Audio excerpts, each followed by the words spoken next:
Hello दोस्तों, स्वागत है आपका जियोपॉड में। और मैं आपका होस्ट त्रिलोचन सिंह स्वागत करता हूं अपने नए एपिसोड में। स्वागत है आपका हमारे प्रोग्राम अनमोल किताबें में। सुने एक अनमोल किताब, भाग 4, राज्य के नीति के निर्देशक तत्व, directive principles of state policy, अनुच्छेद 36, परिभाषा। इस भाग में जब तक कि संदर्भ से अन्यथा अपेक्षित ना हो, राज्य का वही अर्थ है जो भाग 3 में है। अनुच्छेद 37, इस भाग में अंतर्विष्ट तत्वों का लागू होना। इस भाग में अंतर्विष्ट उपबंध किसी न्यायालय द्वारा प्रवर्तनीय नहीं होंगे, किंतु फिर भी इनमें अधिकथित तत्व देश के शासन में मूलभूत है और विधि बनाने में इन तत्वों को लागू करना राज्य का कर्तव्य होगा। अनुच्छेद 38, राज्य लोक कल्याण की अभिवृद्धि के लिए सामाजिक व्यवस्था बनाएगा। पहला, राज्य ऐसी सामाजिक व्यवस्था की जिसमें सामाजिक, आर्थिक और राजनैतिक न्याय राष्ट्रीय जीवन की सभी संस्थाओं को अनुप्राणित करे, भरसक प्रभावी रूप में स्थापना और संरक्षण करके लोक कल्याण की अभिवृद्धि का प्रयास करेगा। 2 है, राज्य विशेषतया आय की असमानताओं को कम करने का प्रयास करेगा और न केवल व्यष्टियों के बीच बल्कि विभिन्न क्षेत्रों में रहने वाले और विभिन्न व्यवसायों में लगे हुए लोगों के समूहों के बीच भी प्रतिष्ठा, सुविधाओं और अवसरों की असमानता समाप्त करने का प्रयास करेगा। अनुच्छेद 39, राज्य द्वारा अनुसरणीय कुछ नीति तत्व। राज्य अपनी नीति का विशिष्टतया इस प्रकार संचालन करेगा कि सुनिश्चित रूप से खंड का पुरुष और स्त्री सभी नागरिकों को समान रूप से जीविका के पर्याप्त साधन प्राप्त करने का अधिकार हो। ख, समुदाय के भौतिक संसाधनों का स्वामित्व और नियंत्रण इस प्रकार बंटा हो जिससे सामूहिक हित का सर्वोत्तम रूप से साधन हो। ग, आर्थिक व्यवस्था इस प्रकार चले जिससे धन और उत्पादन संसाधनों का सर्वसाधारण के लिए अहितकारी संकेंद्रण ना हो। घ, पुरुषों और स्त्रियों दोनों का समान कार्य के लिए समान वेतन हो। ड, पुरुष और स्त्री कर्मकारों के स्वास्थ्य और शक्ति का तथा बालकों की सुकुमार अवस्था का दुरुपयोग ना हो और आर्थिक आवश्यकता से विवश होकर नागरिकों को ऐसे रोजगारों में ना जाना पड़े जो उनकी आयु या शक्ति के अनुकूल ना हो। च, बालकों को स्वतंत्र और गरिमामय वातावरण में स्वस्थ विकास के अवसर और सुविधाएं दी जाएं और बालकों और अल्पमय व्यक्तियों की शोषण से तथा नैतिक और आर्थिक परित्याग से रक्षा की जाए। अनुच्छेद 39 का समान न्याय और निःशुल्क विधिक सहायता। राज्य यह सुनिश्चित करेगा कि विधिक तंत्र इस प्रकार काम करे कि समान अवसर के आधार पर न्याय सुलभ हो और वह विशिष्टता यह सुनिश्चित करने के लिए कि आर्थिक या किसी अन्य नियोक्ता के कारण कोई नागरिक न्याय प्राप्त करने के अवसर से वंचित न रह जाए। उपयुक्त विधान या स्कीम द्वारा या किसी अन्य रीति से निःशुल्क विधिक सहायता की व्यवस्था करेगा। अनुच्छेद 40, ग्राम पंचायतों का संगठन। राज्य ग्राम पंचायतों का संगठन करने के लिए कदम उठाएगा और उनको ऐसी शक्तियां और प्राधिकार प्रदान करेगा जो उन्हें स्वायत्त शासन की इकाइयों के रूप में कार्य करने योग्य बनाने के लिए आवश्यक हो। अनुच्छेद 41। कुछ दशाओं में काम, शिक्षा और लोक सहायता पाने का अधिकार।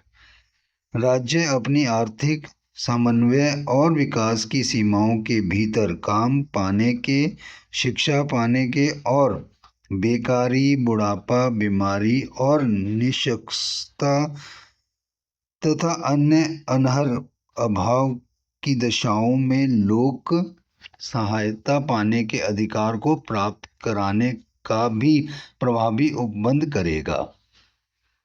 अनुच्छेद 42। काम की न्याय संगत और मानवोचित दशाओं का तथा प्रसूति सहायता का उपबंध। राज्य काम की न्यायसंगत और मानवोचित दशाओं को सुनिश्चित करने के लिए और प्रसूति सहायता के लिए उपबंध करेगा। अनुच्छेद 43। कर्मकारों के लिए निर्वाह मजदूरी आदि।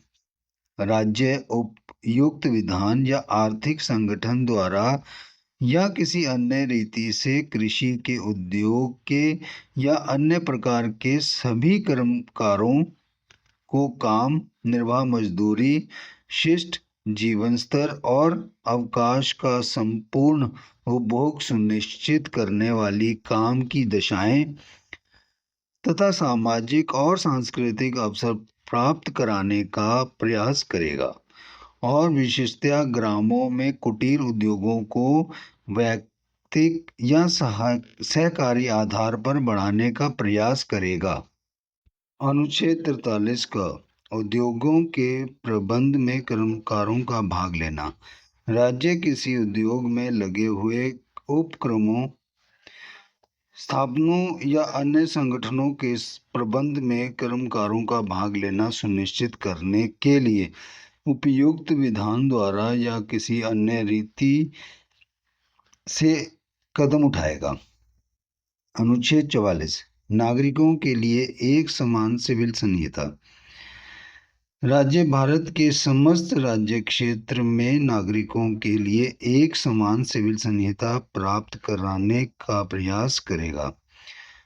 अनुच्छेद 45। नागरिक बालकों के लिए निःशुल्क और अनिवार्य शिक्षा का उपबंध।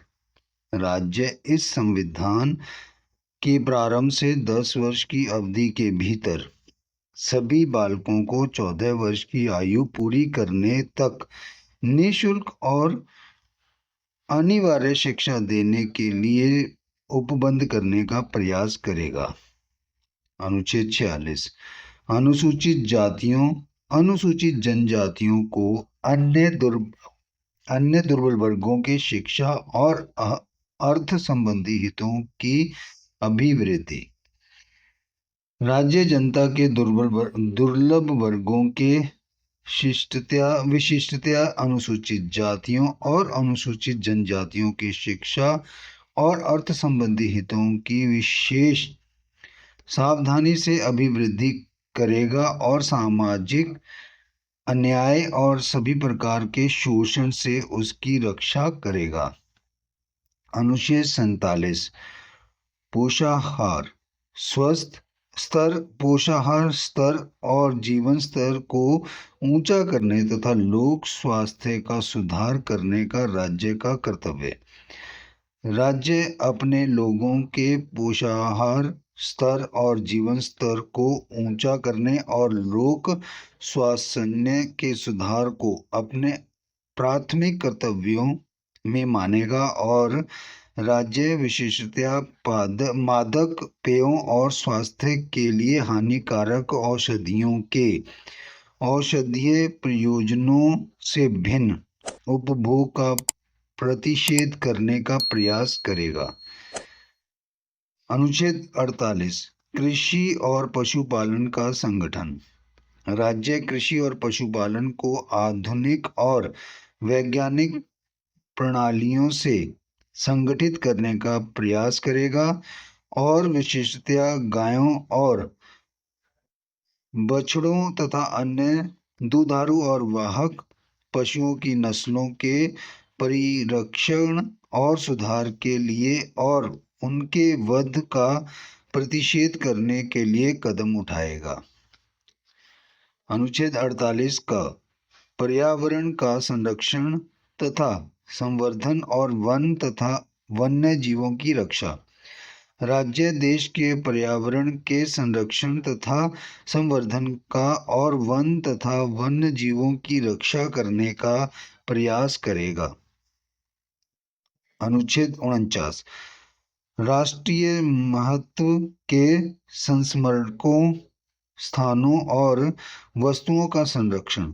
संसद द्वारा बनाई गई विधि द्वारा या उसके अधीन राष्ट्रीय महत्व वाले खगोशित किए गए कलात्मक या ऐतिहासिक अभिरुचि वाले प्रत्येक संस्मारक या स्थान या वस्तु का यथास्थिति लुंठन, विरूपण, विनाश, अपसारण, व्ययन या निर्यात से संरक्षण करना राज्य की बाध्यता होगी। अनुच्छेद 50 कार्यपालिका से न्यायपालिका का पृथक्करण। राज्य की लोक सेवाओं में न्यायपालिका को कार्यपालिका से पृथक करने के लिए राज्य कदम उठाएगा। अनुच्छेद 51 अंतर्राष्ट्रीय शांति और सुरक्षा की अभिवृद्धि। राज्य खंड का अंतर्राष्ट्रीय शांति और सुरक्षा की अभिवृद्धि का राष्ट्रों के बीच न्याय संगत और सम्मानपूर्ण संबंधों को बनाए रखने का।